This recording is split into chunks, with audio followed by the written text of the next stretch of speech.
Hi and good morning. So, we're going to start off this Monday with breathing like we always do, right? Just breathe. Just breathe. So, four counts in, hold it for a second, four counts out. I'll start you. Do like two more breaths after this, okay? Yeah? All right.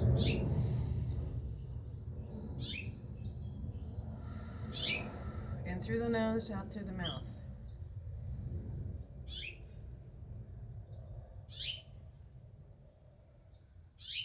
Do that a couple of more times. Get yourself in your body and just relax, okay?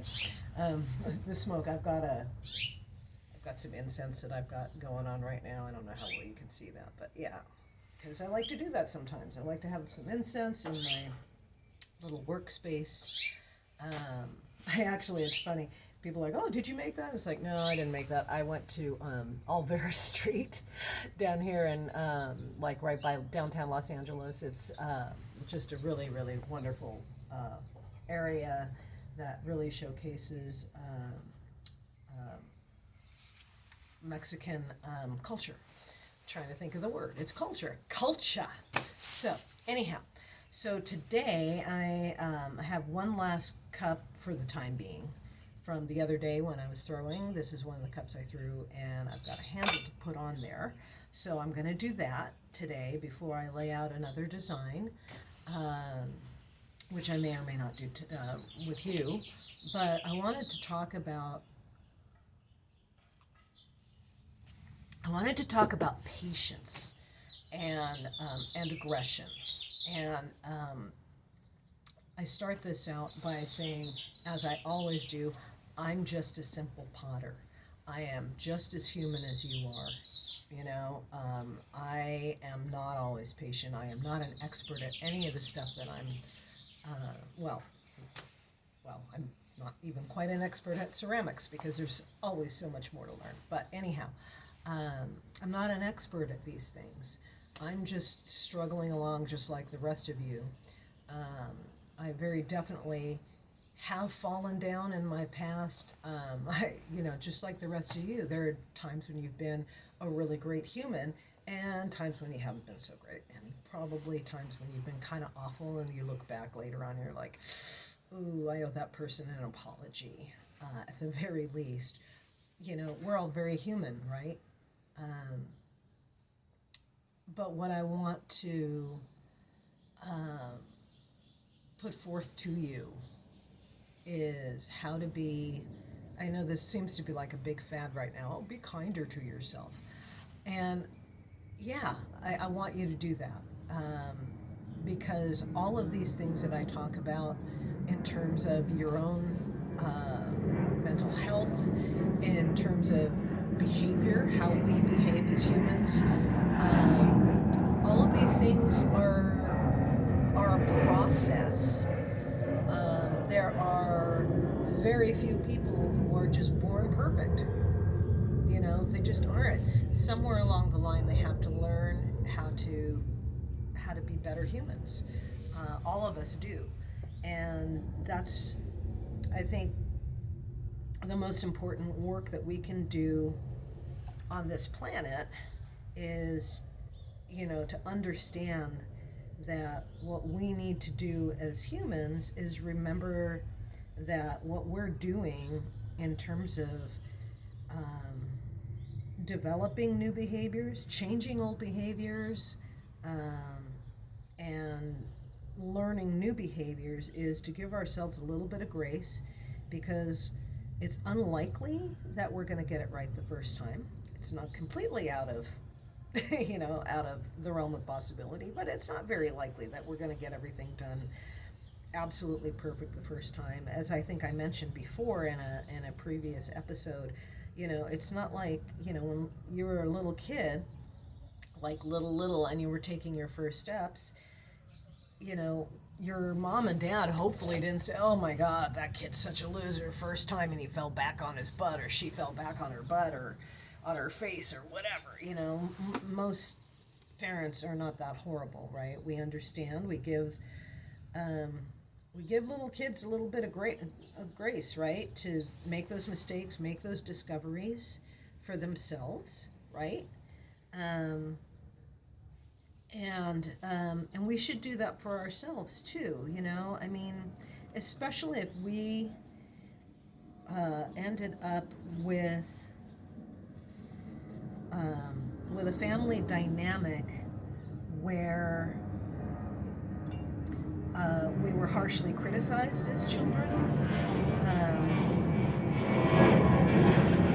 I know there are a lot of, psychologists and psychiatrists that talk about reparenting and all of that. And you might want to look that up on Google. I don't have any resources to give you at the moment, but just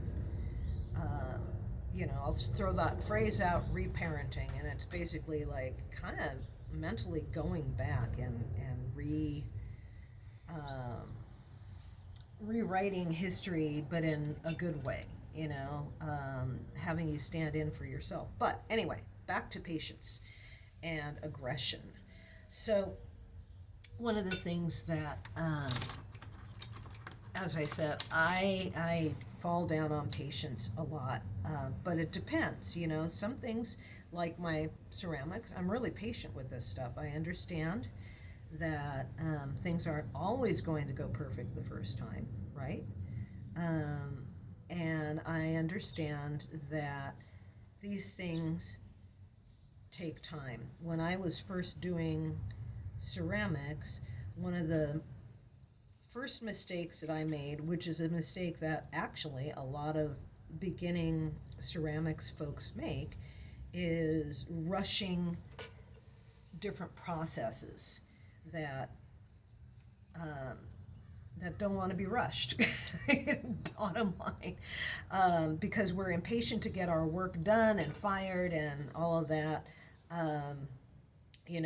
There are times when I was like, okay, well, I'm hoping it's gonna work, and I really, deep down in my heart, I knew it wasn't gonna work. I knew I needed to, for instance, like wait for things to be drier, because of course when you put something in the kiln and it's too wet, even if it looks like it's kind of dry enough, but it's not 100% bone dry, you can really kind of, well, you will blow it up in the kiln, because when the water in the clay body gets to be the temperature of boiling water, the steam will start really blowing out of there, and that'll blow out a side or any number of things, and so you have to just wait, because clay is going to dry on its own time. It's not going to dry on your time. It just isn't. If it's a wet and a rainy time, if you have high humidity, it's going to take longer.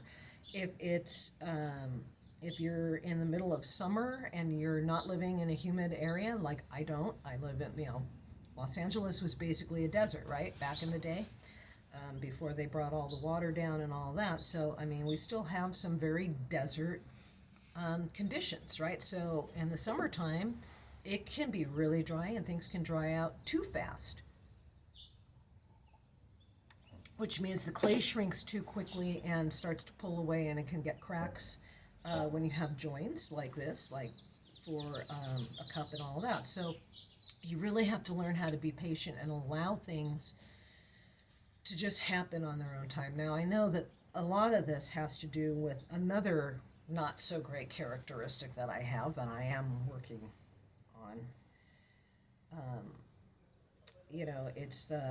It's control, right? We get impatient because we want to control whatever aspect of life that we're struggling with at the moment, right? Traffic is a perfect example, right? We get into traffic. The person in front of us is an idiot. The person behind us is crowding us when we have nowhere to go in front of us, and they're tailgating and all of that.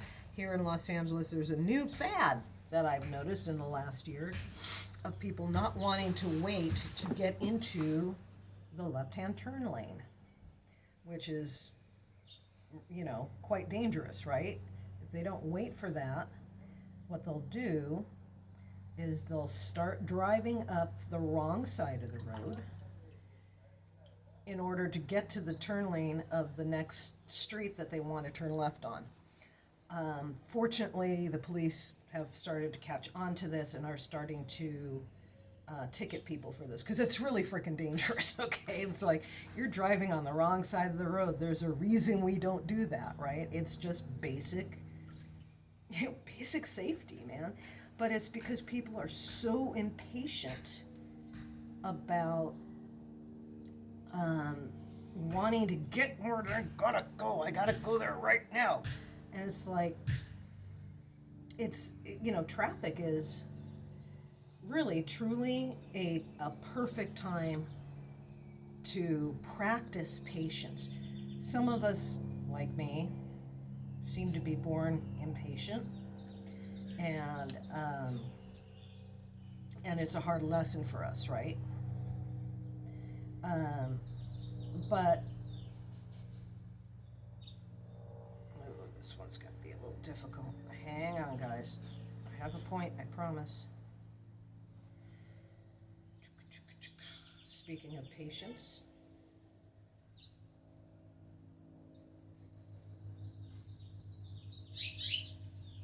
my little tenants here.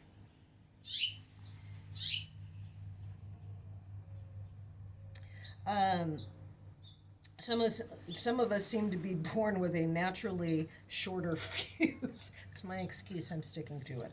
But the thing is here, some of us this is easy. Being patient is just easy. It just seems to be their nature to be more patient and willing to wait for whatever situation they think needs to just clear up on its own without their intervention. But it's very much about control, isn't it? We want to control the situation. We want the traffic to be faster. We want to get home faster, and we're tired, and it's all about us and our egos, right? But if we go back, like I always tell you, right? Go back to the breath. If you're feeling like that, do the breathing thing. It's super easy and it's free, right? You just breathe,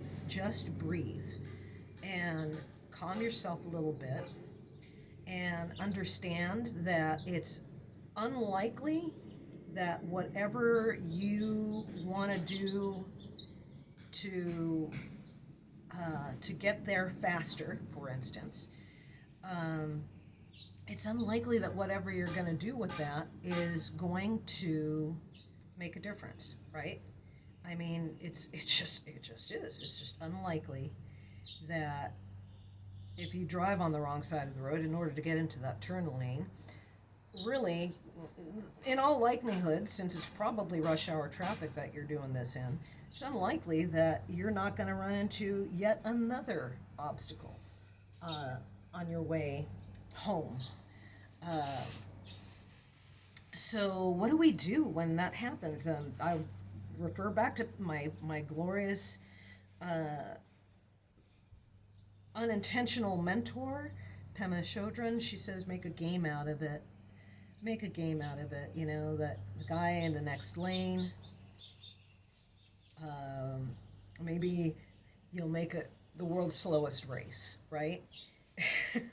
So you'll be like, okay, I'm gonna get ahead and let's see who wins, who gets to the stoplight first, or whatever, and you make a game of it, and you just take the stress and the pressure off of yourself, because that kind of thing, when you're super impatient and you start to get yourself all wound up and enraged about traffic, about things you have no control over, to a certain degree, you gotta kind of teach yourself how to surrender that control so you don't make yourself crazy, because, this world is kind of loony enough, isn't it? Especially right now. Here it is, April 22nd, 2024, as I record this, and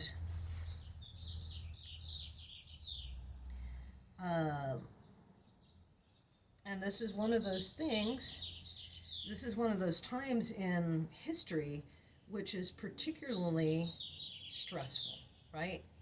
Um, we have a guy who is very definitely not fit to be president, who is running for president. And I don't say that because he's a Republican and I'm a Democrat. I say that because the guy's really clearly unstable and unfit, in my opinion. So that has repercussions, but it's out of my control, right? I mean, I can have my opinion about the person and I can vote for who I'm going to vote for and all of that stuff, but in the end, I can only do what I can do, right? I can't control the outcome of the election. I can't control, well, I can't control anything about it. I can just vote. I can encourage you to vote. I can encourage people to remember that, yes, in fact, your vote does count. Your vote does matter. No, both parties are not the same. That's all I can really do. But I can't go with you to the polls and say, hey, right? So that's out of my control. I'm not going to worry about that. I got enough on my plate, right? So patience. It's important to take that breath, right? And it's important to take that breath if you can remember to. And again, this is just training yourself, right? This is training yourself to take that breath, which it takes effort, right? I mean, we are in this crazy world, as I said, and here we are in this position where we are told we have to multitask at work like all the time, and we're not really meant to multitask. That's not how the human brain is really supposed to work. We're just being forced to because we're getting treated like we're machines and not humans who are not machines and have a lot of other stuff, going on. And so in the day when we feel that moment of impatience and anger and we start to actually move into aggression, it's important, in my opinion, to stop for a second and take that at least one breath and just focus on that breath. Focus how it feels coming into your nose and how it feels when your lungs are expanding and how it feels when it's coming out of your mouth.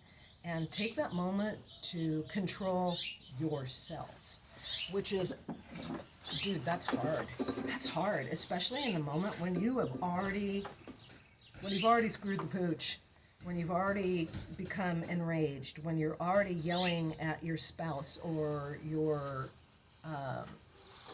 partner or your boss. By the way, this is just a little torch because I want to set this handle. So I play with fire.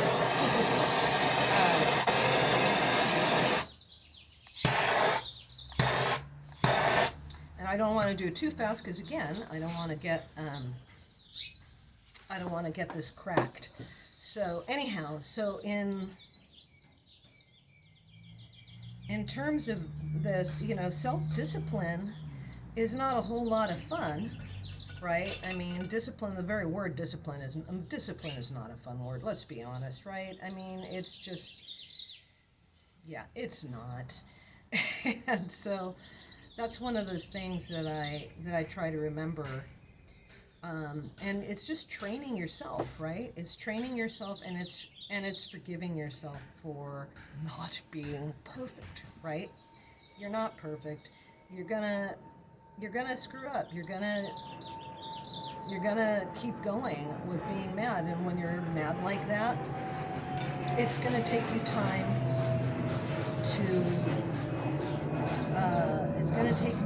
to teach yourself how to calm yourself down in the moment. It just is. We're not encouraged to do that. We're encouraged to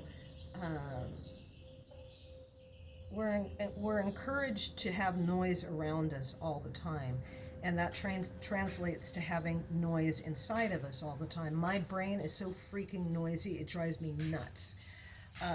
It really does. And there's a lot of my personal history where I have anxiety.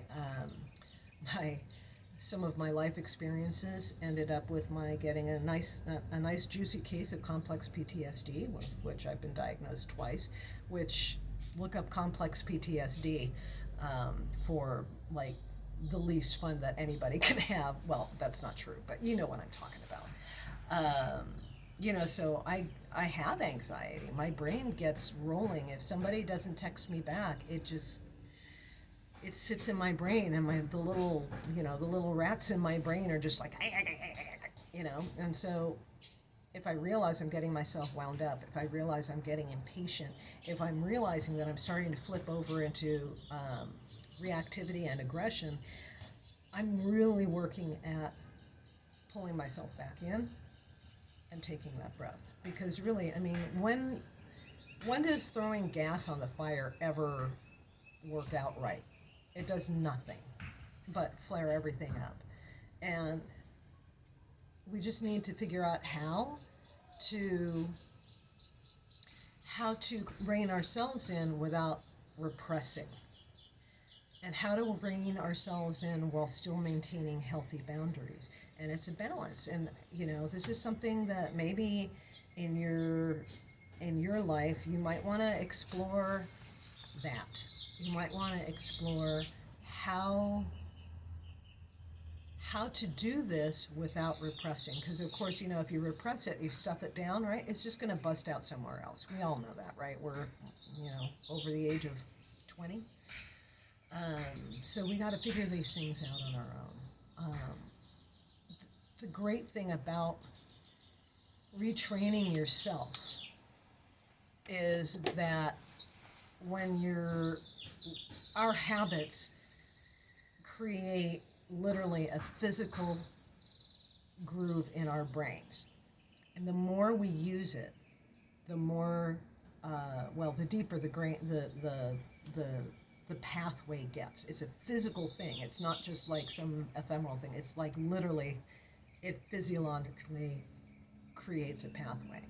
So if we choose differently, if we choose to stop putting that energy into the negative thing, we will start to create a new pathway, which will ultimately be our default. And it just takes time. Look, none of us are getting out of this alive, right? We all know that. We all know that these things take time. We are impatient. Here in the West, here in the United States particularly, everything is about instant gratification and all of that kind of stuff. But I just urge you to be patient with yourself and take that breath and take the time to